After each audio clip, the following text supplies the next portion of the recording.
वर्णिवेशरमणीयदर्शनं मन्दहासरुचिराननाम्बुजं पूजितं सुरनरोत्तमेर्मुदा धर्मनन्दनमहं विचिन्तये। गुरुर्ब्रह्मा गुरुर्विष्णु गुरुर्देवो महेश्वर गुरुः साक्षात् परं ब्रह्म तस्मै श्री गुरुवे नमः। ओम अवतारिणे श्री स्वामिनारायणाय नमो नमः। श्री घनश्यामाय नीलकंठाय सहजानंदाय च नमो नमः। हरि कृष्णाय परम ब्रह्मणे च नमो नमः। श्री ठाकुर जी महाराजाय श्री सद्गुरु चरण कमलेभ्यो नमो नमः। बोलो श्री स्वामिनारायण भगवाननी जय। श्री ठाकुर जी महाराजनी जय। श्री हरिकृष्ण महाराजनी जय। श्री घनश्याम महाराजनी जय। श्री सद्गुरुदेवनी जय। श्री 500 परमहंसनी जय। जय श्री स्वामिनारायण। पुरुषोत्तम चरित्र ग्रंथ कविश्वर दलपतराम विरचिता ग्रंथ भगवान નીલકંઠ વર્ણીના ચરિત્રો મૂળજી બ્રહ્મચારી દાદા ખાચરને સંભળાવે છે।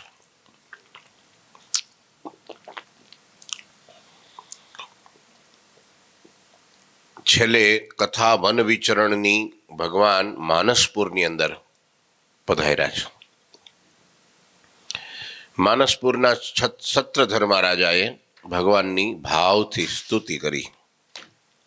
હે નાથ, अनुकंपा करी तनी अरज सुनी लीजिए। चिरकाल प्रभु तव चरण माही अनन्य भक्ति दीजिए। हे नाथ,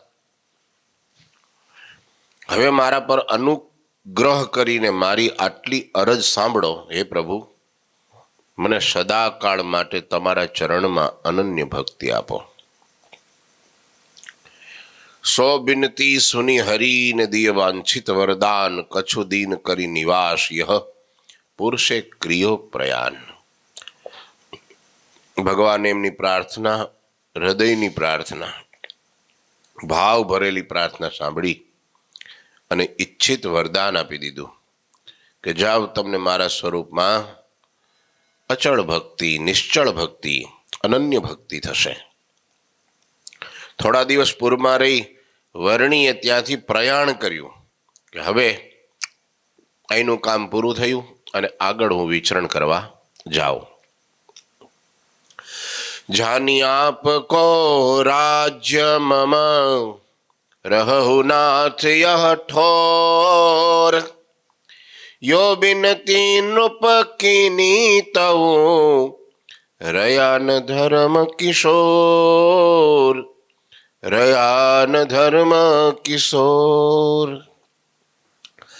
જ્યારે ભગવાને આગળ જવા માટેનું પ્રયાણ કર્યું અને એ જ સમયે સત્રધર્મ રાજાએ ફરી વિનંતી કરી કે હે નાથ, આ મારા રાજ્યને હવે તમારું જાણીને આપ અહીં રોકાઈ જાઓ।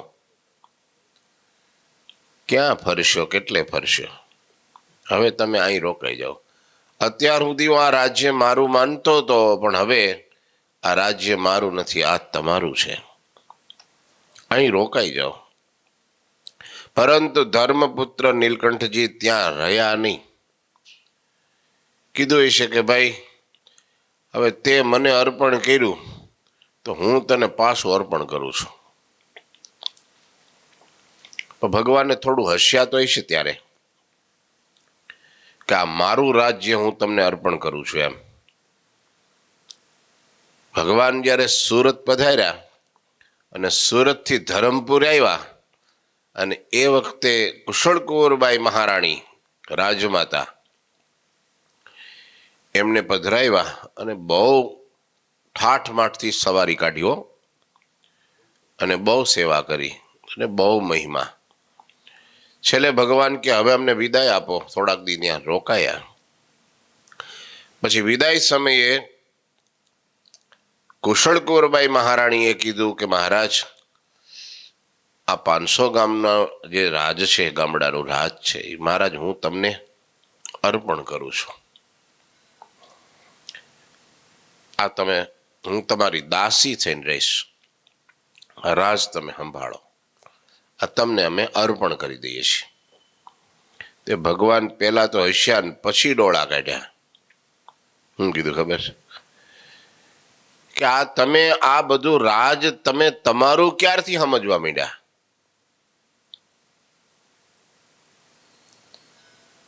ના સમજ્યા? આ તો બધું અમારું છે, આ બ્રહ્માંડો અમારા છે, આ પૃથ્વી લોક અમારું છે, આ ધરતી અમારી છે, આ અંબર અમારું છે, સૂરજ ને ચાંદ અમારા છે, નવખંડ અમારા છે. તો આ તમારું ક્યાંથી કટકો કર્યો પાછો કે એટલું અમારું, એટલું મારું? આ બધા તમે જો ને ધરતીના ટુકડે ટુકડા કરી નાખ્યા, અને ધરતી માટે માણસે માથા કપાવી નાખ્યા. એક ધરતી માટે માણસે એટલી હિંસા કરી છે, એટલી કતલે આમ કરી છે, ખૂન ખરાબા કર્યા છે, કાવા દાવા કર્યા છે, અનીતિ કરી છે, એટલું બીજા માટે લગભગ નહીં કર્યું હોય, ધરતી માટે. અને હજી ચાલી રહ્યું છે. હગા બાપના 2 દીકરા હોય, હગા બાપના 2 ભાઈઓ હોય, અને ધરતીના એક શેઢા હાટું, એક ચાસ હાટું શું કે ખબર? શું તું મને ઓળખે છે? વિચારો. 30 વર્ષ હારે રહ્યા હોય તો એ પૂછે, હું તું મને ઓળખે છે? હું કોણ છું? વિચારો. અને એકબીજા ઉપર કાં લાકડીઓ ને કાં કુહાડીઓ. શેના માટે? વિચારો. કુશળ કુંવરબાઈ મહારાણી થોડી વાર તો થભી ગયા. મહારાજ કે તમે આ તમારું ક્યારથી સમજવા માંડ્યા? આ તો બધું મારું છે. તે તમારું હતું તે અમને આપો છો? આ તો અમારું જ છે પહેલેથી. તમારું હતું જ ક્યાં કાંઈ? બોલો. આપણા હરિભક્તો પણ આવી સમજણ દ્રઢ કરે કે આ ઘર અમારું ઘર નથી, આ વાડી ખેતર ધંધા બિઝનેસ અમારું નથી, આ બધું ઠાકોરજીનું છે. અમે તો એના પૂજારી છીએ, અમે તો એના ટ્રસ્ટી છીએ. ટ્રસ્ટી થવાય, પૂજારી થવાય, સેવક થવાય, પણ માલિક નો થવાય. માલિક થયા એટલે મર્યા. સમજ્યા? આ બધા કહે ને કે મારે ઘેરે આવો ને, મારી વાડી આવો ને, મારી ફેક્ટરી આવો ને. આ અહમ ને મમત્વ 2 માયા છે. શું છે? દેહ મારો, દેહના સંબંધી મારા, ચીજ વસ્તુ પદાર્થ. બૂટમાં તો નહીતર શું માલ હોય? ત્યાં જીવ રે. એટલે આ છે ને શત્રુધર્મા રાજા કે આ મારું રાજ તમને હું અર્પણ કરું છું. તો ભગવાન થોડી વાર તો કઈ બોલ્યા નહીં. નવો રાજા છે, અને શું કેવું, થોડો જૂનો થાય પછી કહેવાય. ભગવાન ઈશાન પછી ત્યાંથી તરત રવાના થઈ ગયા. હા એટલે ભાઈ તું મને આપે છે તો હું તને પાછું તારે જોઈએ છે ને હમણાં, રે રાખ જ્યાં સુધી તારું આયુષ્ય છે ત્યાં સુધી. બાકી તો મોટા છત્રપતિ હાલ્યા ગયા બધું મૂકીનો. કોઈ એટલી ચપટી ધૂળી ન લઈ ગયા, બોલો. નહીં તો એકાદ તગારું લઈ જવું તું. મિટ્ટી, દેશ વતન મિટ્ટી, તો બધું પડ્યું રહેશે. ભગવાન ત્યાંથી નીકળ્યા અને વેંકટાદ્રી ગિરી નામ આઈ ત્યાં હરિ દર્શ કિયન પુનિ તિતસે ઘનશ્યામ કાંચીપુરી જાત્રા કરી. ક્યાં પહોંચ્યા? ભગવાન નીલકંઠ વર્ણી વેંકટાદ્રી તિરુપતિ બાલાજી આંધ્રપ્રદેશમાં ચિત્તૂર નામના જિલ્લામાં અને તિરુપતિ તાલુકો છે. ત્યાં ભગવાન વેંકટાદ્રી નામના પર્વત ઉપર આવી અને વિષ્ણુ ભગવાનના દર્શન કર્યા. તિરુપતિ ભગવાનનું નામ છે, શ્રી કૃષ્ણ ભગવાનનું નામ છે તિરુપતિ. એની ભાષામાં, આંધ્રની ભાષામાં એને તિરુપતિ, તિરુ એટલે લક્ષ્મી, સમજો ને. તિરુ એટલે કોણ? લક્ષ્મી. એમના પતિ એટલે તિરુપતિ. ત્યાં એમને જન્મ લીધો. એ બધી બહુ લાંબી કથા છે. પહાડ ઉપર ભગવાનના લગ્ન થયા, ત્યાં કોઈને ત્યાં એમનો જન્મ થયો હશે, એની આખી કથા છે લાંબી. ભગવાન પ્રગટ થયા, એમની ભક્તિથી આધીન થયા અને ભગવાનને ત્યાં રોકી દીધા. પહાડ ઉપર મંદિર છે તિરુપતિ. ત્યાં વિષ્ણુ ભગવાનના દર્શન કર્યા. પછી ત્યાંથી નીકળીને ઘનશ્યામ પ્રભુએ કાંચીપુર આવ્યું તમિલનાડુમાં, અને તિરુપતિ વેંકટાદ્રી પર્વત આવ્યો તિરુપતિ, તે આવ્યું આંધ્રપ્રદેશમાં. ત્યાંથી ભગવાન તમિલનાડુ આવ્યા. ત્યાં તાલુકો ને જિલ્લો કાંચીપુર છે. જેમ બોટાદ જિલ્લો ને બોટાદ તાલુકો ને બોટાદ ગામ એમ હોય ને, એમ ભાવનગર જિલ્લો ને ભાવનગર શહેર ને ભાવનગર તાલુકો ને ભાવનગર બધું, એમ કાંચીપુરમ જિલ્લો છે, એ તાલુકો છે. અને એ કાંચીપુર નગરની અંદર ભગવાન વિચરણ કરતા કરતા, યાત્રા કરતા કરતા પધાર્યા છે. શિવ કાંચી કપુરી સુહાવે, દુસરે વિષ્ણુ કાંચી કહાવે. પુરી શ્રીરંગ ગયે પરમેશા, કાવેરી મેં કિયો પ્રવેશા. ત્યાં એક તરફ શિવ કાંચી અને બીજી બાજુ વિષ્ણુ કાંચી નામના યાત્રાધામ શોભી રહ્યા છે.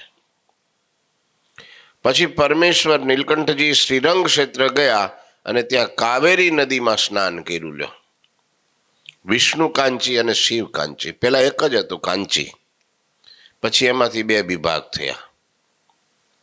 બે યાત્રાધામ છે, બે તીર્થો છે. આપણે કર્યું બધું આ શિવ ને વિષ્ણુ.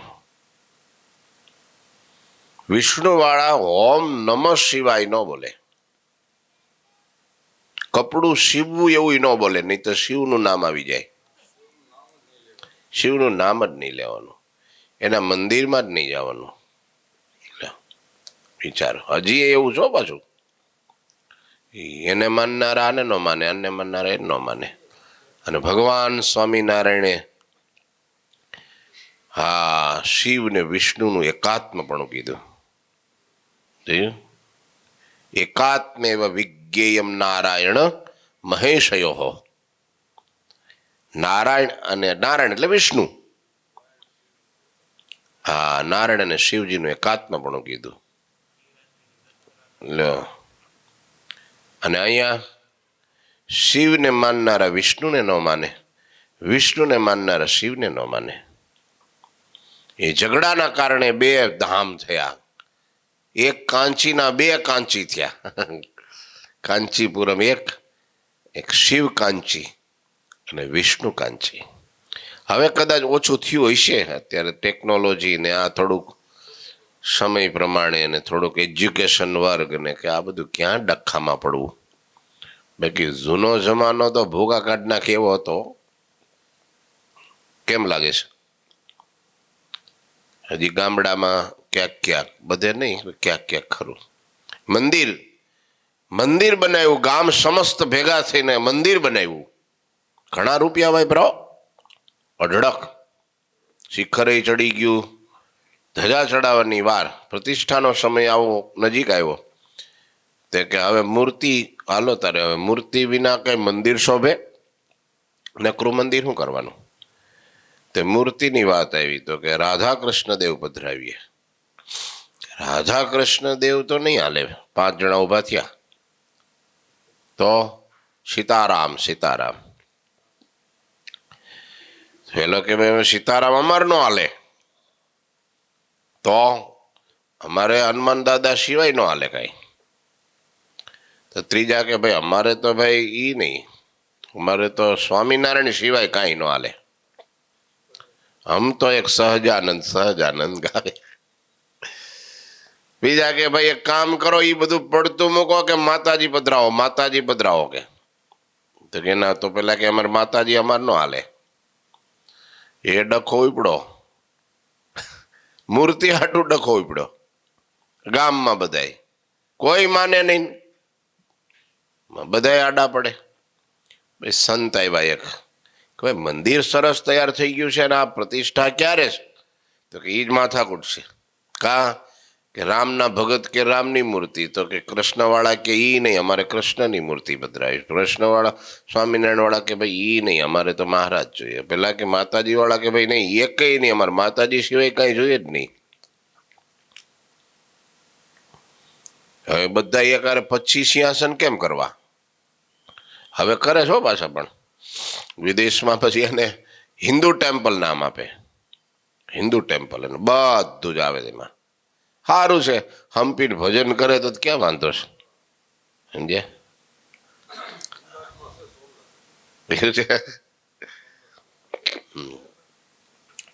એટલે આ ઉપડે એટલે સંતને થયું કે આના માટે તો તમે મંદિર શું કરવા કર્યું? તો કે આ બધાય ગામના લોકો એક જગ્યાએ ભેગા થાય, સંપ સુરત ભાવ ને આત્મીયતા વધે. એટલે શેના માટે મંદિર કર્યું? એકબીજાને સંપ સુરત ભાવ આત્મીયતા વધે, નજીક આવે, ભેગા રે, સંયુક્ત ગામ, એકતા રે. એટલા માટે સારા કામ થાય ને. એકતા વિના કામ થાય કે ગામમાં? એટલા સારું. આ તો તમારી એકતા તૂટી હમુની.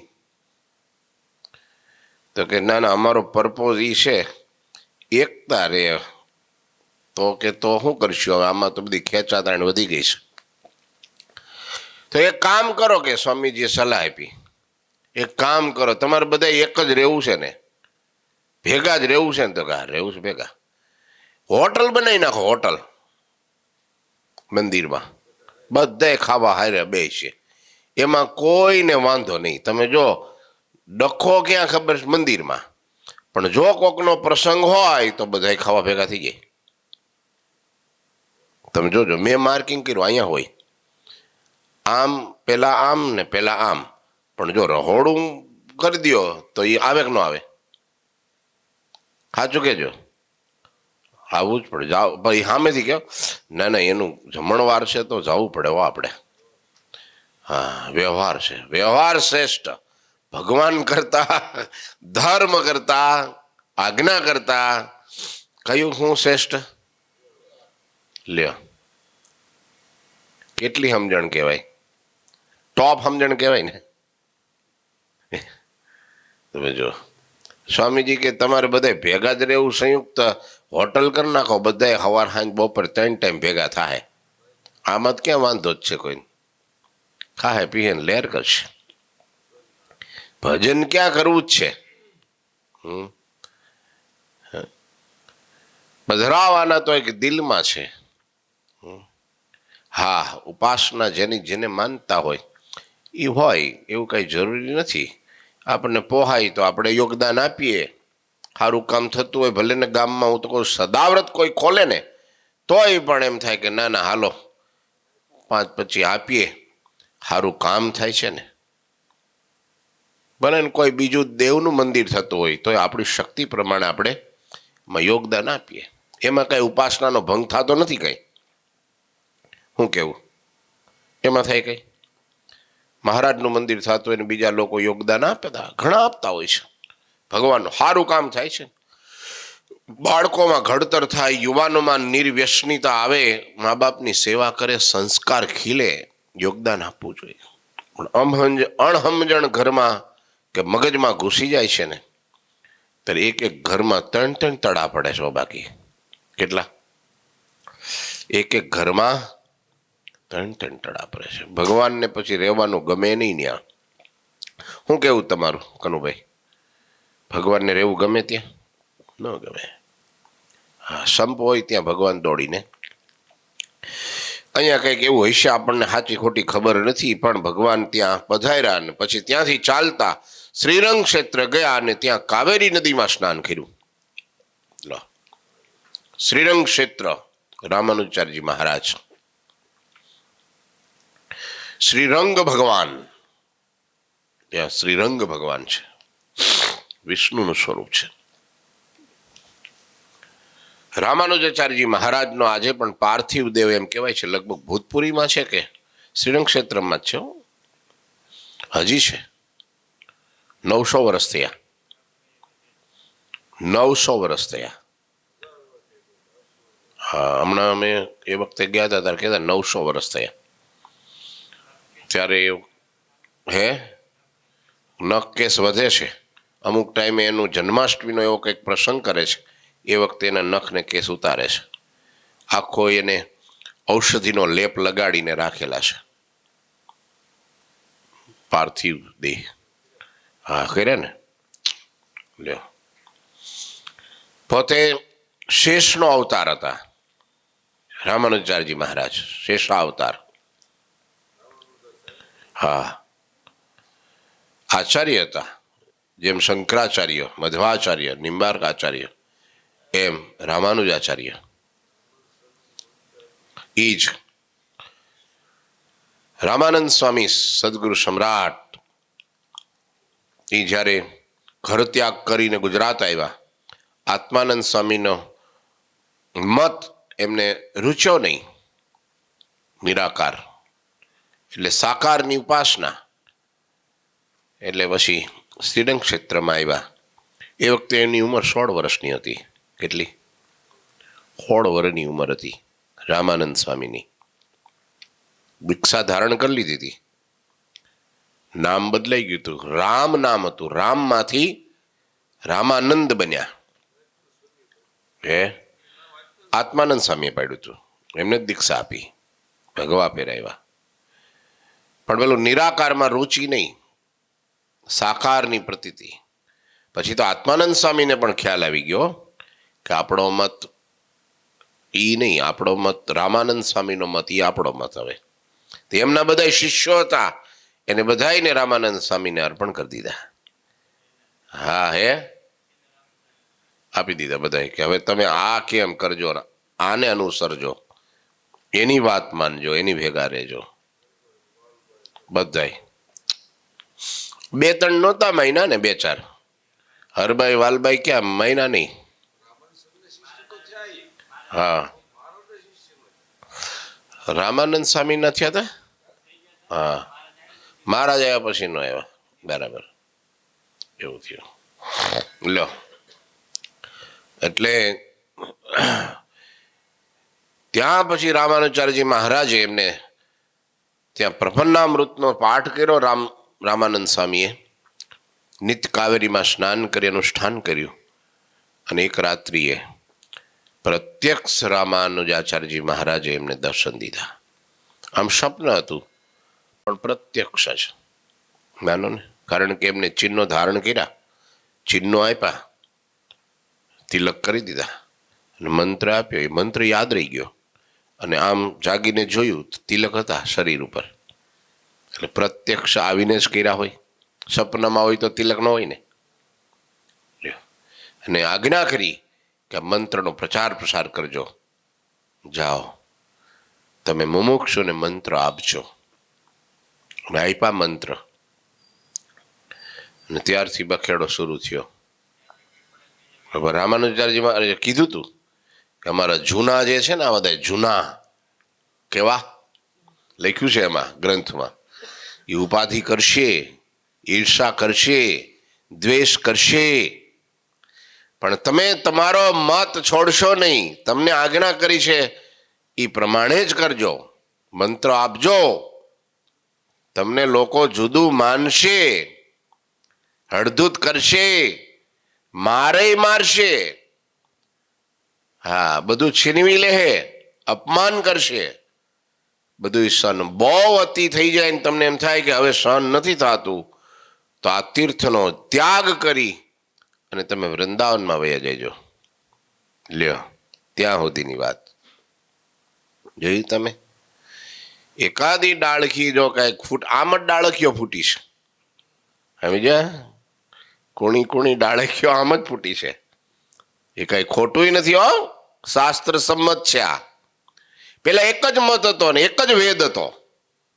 કેટલા વેદ હતા? એક હતો વેદ. એમાંથી ભગવાન વ્યાસે 4 શાખા કરી: ઋગ્વેદ, યજુર્વેદ, સામવેદ અને અથર્વવેદ. લ્યો, એકમાંથી કેટલી શાખા થઈ? પેલા એક જ ઉપાસના હતી નારાયણની, એક જ વિષ્ણુની. એમાંથી 3 ઉપાસના થઈ: શક્તિ ઉપાસના, શિવ ઉપાસના અને વિષ્ણુ ઉપાસના. એટલે વૈષ્ણવ, શૈવ અને શક્તિ, 3 પંથ થયા. એકમાંથી કેટલા પંથ થયા? અને કોને કર્યા? આપણે નહીં, વેદ વ્યાસે. હા, પુરાણમાં કથા છે. આ બધી પુરાણની કથાઓ છે. હા, પહેલેથી જ છે આ. લોકો એમ કે છે કે તમે નવું કર્યું એમ. અણહમજણ અજ્ઞાની લોકો કે છે કે આ તમે નવું કર્યું. નવું નથી, આ પરંપરા જ છે. હવે એમાંય પાછા જો તમે શક્તિપંથોમાં કેટલા આપણને ખબર નથી, એમાંય પણ શક્તિપંથમાં પણ અનેક શાખાઓ થઈ, શિવમાં પણ અનેક શાખાઓ થઈ, અને વિષ્ણુ એમાં પણ અનેક શાખાઓ થઈ. એમાં પણ પંથો, સંપ્રદાયો બન્યા. નિમ્બાર્ક એ પણ એક વૈષ્ણવી શાખા છે. મધ્વાચાર્ય એ પણ એનો પંથ, એનો સંપ્રદાય જુદો. મધ્વ સંપ્રદાય, વિષ્ણુ સંપ્રદાય, રામાનુજ સંપ્રદાય, આ બધી વૈષ્ણવી શાખાઓ છે. કઈ? વૈષ્ણવી. બસ. શંકરાચાર્ય, શિવ, બંને. અને એ વખતે જો બધા આચાર્યો લગભગ 6-7 આચાર્યો હતા બધા. રામાનુજાચાર્ય, મધ્વાચાર્ય, નિમ્બાર્કાચાર્ય. આ નિમ્બાર્ક એ પણ એક વૈષ્ણવી શાખા, એમાંથી જ છૂટો પડેલો સંપ્રદાય. વલ્લભાચાર્ય, હા એક નવી લ્યો વૈષ્ણવી શાખા. એમાંથી એક રામાનુજાચાર્ય, એ પણ વૈષ્ણવી શાખા. એટલે તો રામાનંદ સ્વામીને સત્સંગી જીવનમાં વૈષ્ણવાચાર્ય કીધા. કેવા કીધા? વૈષ્ણવાચાર્ય. મને 2-3 દી પહેલા પધરામણીએ ગયો હતો કે ત્યાં એક નાનો છોકરો, એટલે તિલક કરેલો, આમ તિલક. મેં કીધું વાહ, સરસ તિલક કર્યું છે. ચાંદલો કરતો હોય તો એના પપ્પા કે વૈષ્ણવ, અમે વૈષ્ણવ છીએ. કે વૈષ્ણવ? મેં કીધું અમે વૈષ્ણવ છીએ. એટલે પછી મેં એના આગ્રહ ના કર્યો ચાંદલો કર્યો એમ. એટલે મેં કીધું સત્સંગીનું ઘર હશે, એટલે મેં કીધું નકરું તિલક કર્યું છે તો ચાંદલો કેમ નથી કર્યો એમ. મને કે તમારાથી અમે જુદા છીએ. મેં કીધું ના ના, આપણે બધા એક જ છીએ. એવું નહીં માનતા. આ બધું મોટા મોટા આચાર્યોએ કરેલું છે, સમજ્યા?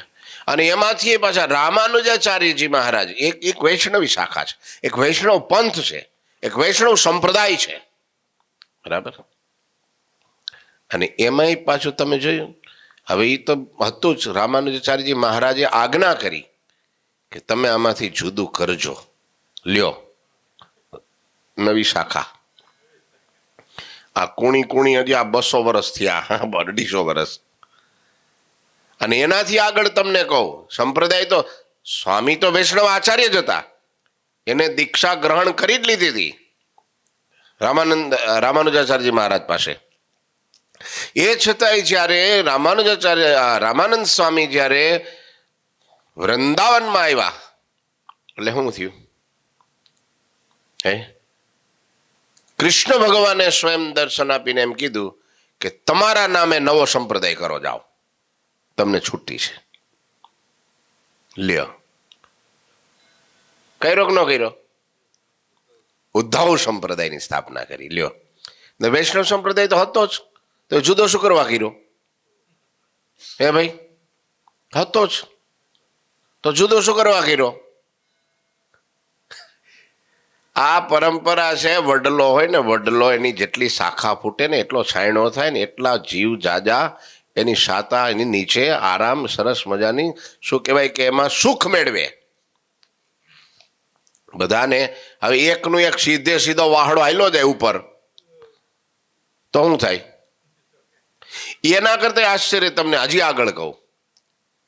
જોજો તમે, ભગવાન સ્વામિનારાયણે પછી રામાનંદ સ્વામીએ ગાદીએ બેહાડ્યા. એટલે પછી રામાનંદ સ્વામીની ગાદીએ બેઠા પછી એ જ ઉદ્ધવ સંપ્રદાયમાંથી સ્વામિનારાયણ સંપ્રદાય થયો. એમાં રામની ઉપાસના હતી અને કૃષ્ણની ઉપાસના હતી. હ પછી એમાં ડખો થોડોક શરૂ થયો. મહારાજ કે બરાબર છે, અને કોર્ટે મામલો કોર્ટે પહોંચ્યો તો એ શ્રીજી મહારાજની હયાતીમાં. રામાનંદ સ્વામી ધામમાં ગયા પછી તરત હા અમદાવાદની કોર્ટમાં બોલો. અને પછી ગવર્મેન્ટ એક અંગ્રેજ સરકારે એવું નક્કી કર્યું કે ભાઈ રામની મૂર્તિ સહજાનંદ સ્વામી તમારે ક્યાંય મંદિરમાં નહીં પધરાવાની. રઘુનાથ દાસને કીધું કે તમારે કૃષ્ણની ક્યાંય નહીં પધરાવાની. અત્યારથી 2 ફૂટ પડ્યું પાછું. પછી મહારાજ જયારે ગાદીએ બેઠા પછી પાછા વળતા લાવીને 2 ગાદી સ્થાપી પાછી. એમાંથી 2 ભાગ પડ્યા પાછા. શું સમજાય હું કહું છું? એમાંથી 2 ભાગ પડ્યા પાછા. હવે એક તો આપણે કહીએ છીએ વ્યવસ્થાના ભાગરૂપે, પણ અત્યારે તો ઉપાસના બદલી ગઈ. લક્ષ્મી નારાયણ દેવની જય, નર નારાયણ દેવની જય, રાધા રમણ દેવની જય, ગોપીનાથજી મહારાજની જય. થયું કે ન થયું? લ્યો, મૂર્તિ જુદી, ઉપાસના જુદી, સમજણ જુદી. હામે આવી ગયા. હવે મારે આગળ નથી કેવું કઈ,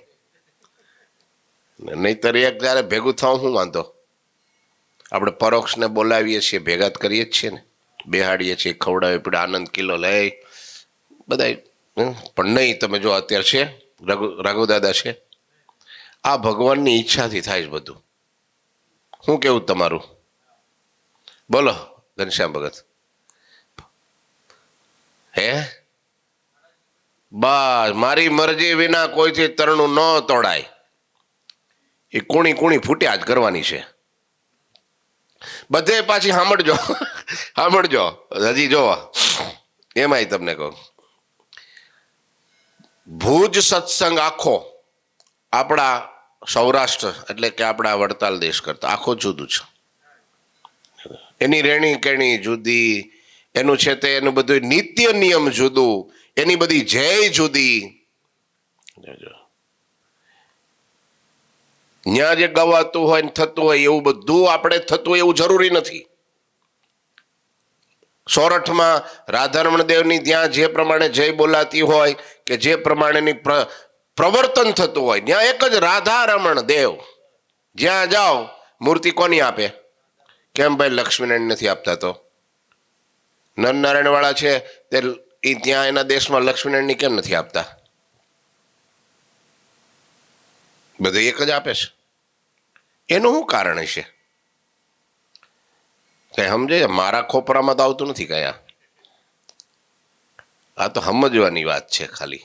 આમાં કોઈને કઈ છાપે ચડાવવાની વાત નથી કે ગંદો પ્રચાર કરવાની વાત નથી. ભગવાનની ઈચ્છા જેમ ભગવાને ચલાવ્યું હોય અને જેમ મોટા મોટા ચલાવતા હોય એમ ચાલવા દેવું.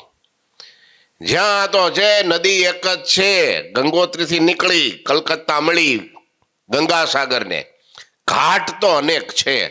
તમને એમ થાય કઈ શેવાળ નથી અને બહુ ઊંડું નથી અને કોઈ ભય નથી, ત્યાં બે નાઈ લેવું. ભય ન હોવો જોઈએ. બસ તમારે લપટીને ડૂબી મરવા ન જોઈએ, તરી જવા જોઈએ એવો ઘાટ ગોતી લ્યો. આ બધા ઘાટ છે.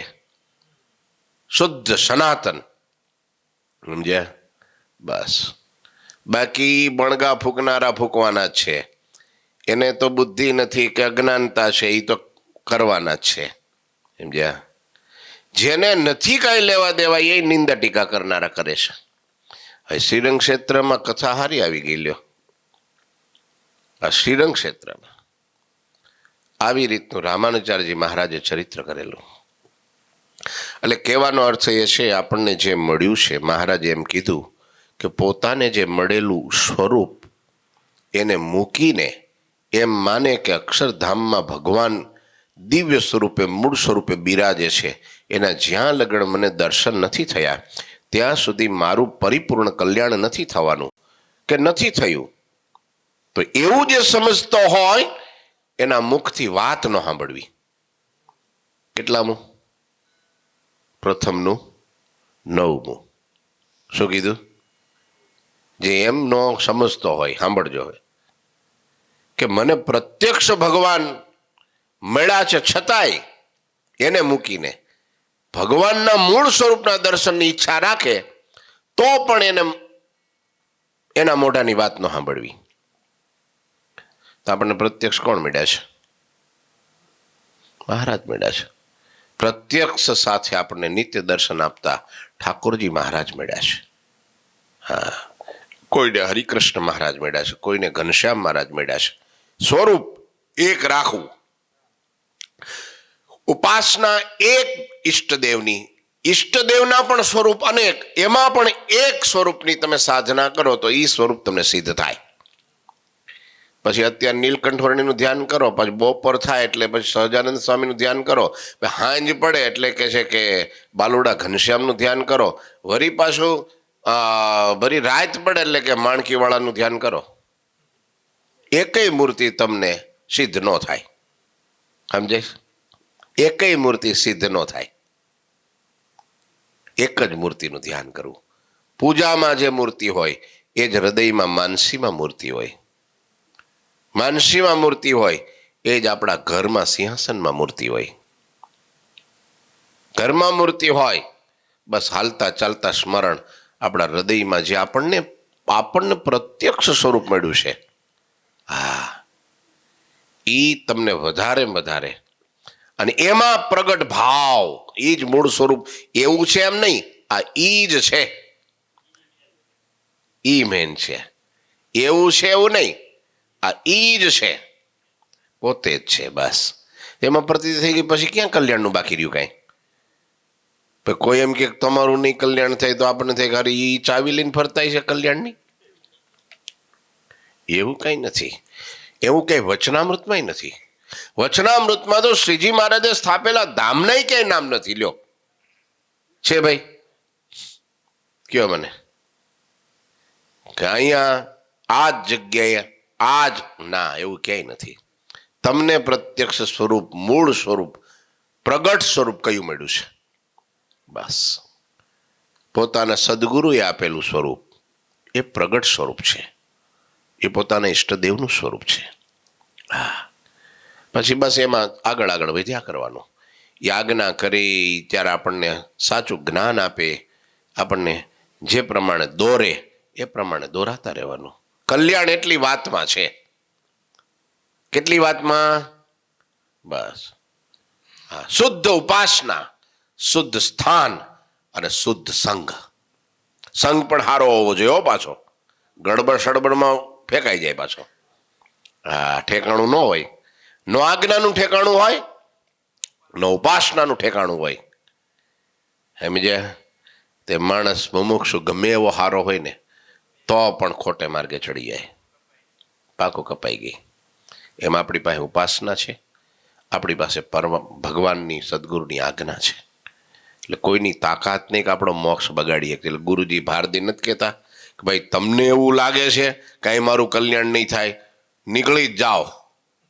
હું તો ખુલ્લે આમ બધે, મારે કઈ છુપી રીતે કે કોઈને ભરમાવા કે કોઈને અંધારામાં રાખવા, એ તો મારી આદત જ નહીં, મારા સ્વભાવમાં જ નહીં. તમને એમ લાગે અહીં મારું નહીં થાય તો ગેટ આઉટ. તમને એમ થાય કે ના ના અહીંયા આપણું કલ્યાણ છે અહીંયા આપણને શાંતિ મળે છે, અહીંયા બરાબર પ્રોપર બધું ભગવાનની આજ્ઞા પ્રમાણે થાય છે, સિદ્ધાંતનો ભંગ નથી થતો.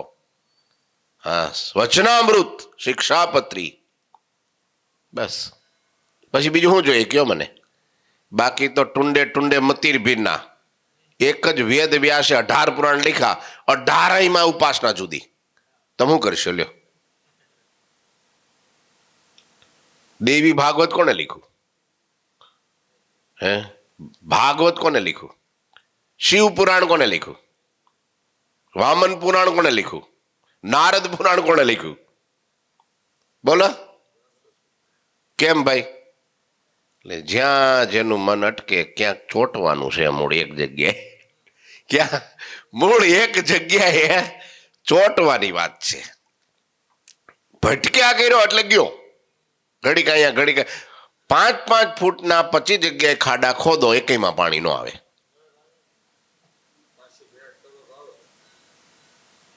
પણ 500 ફૂટ ઊંધું એક જ જગ્યાએ જવા દો એટલે પાણીની ધોધ ફૂટે. એમ નાના નાના ખાડા ખોદે કાંઈ ન થાય. હા, એની આજ્ઞા હોય એવું કાંઈ નથી કે ભાઈ બધાનો દ્રોહ કરવો. હવે કેવું થઈ ગયું છે, નિષ્ઠાનો અર્થ કેવો થઈ ગયો છે તમને કહું. મારું એકનું સાચું, બાકી બધાનું ખોટું, આ નામ નિષ્ઠા. એવી નિષ્ઠા નથી. બધાનું સારું, જેને જે સ્થાનમાં જે મળ્યું છે એને મુબારક. મને શું મળ્યું છે? પોતાની પ્રાપ્તિનો કેફ. મને શું મળ્યું છે? મને મહારાજ મળ્યા છે, સદગુરુ મળ્યા છે, સારો સત્સંગ મળ્યો છે, લોયા ધામ મળ્યું છે, આવા રૂડા સાધુનો સંગ મળ્યો છે. એની નિષ્ઠા બાકી રાખવી. બોલો ઠાકોરજી મહારાજની. શ્રીપતિમ શ્રીધરમ સર્વદેવીશ્વરમ ભક્તિધર્માત્મજમ વાસુદેવમ હરે માધવમ કેશવમ કામદમ કારણમ સ્વામિનારાયણમ નીલકંઠમ ભજે શ્રી ઠાકોરજી મહારાજ.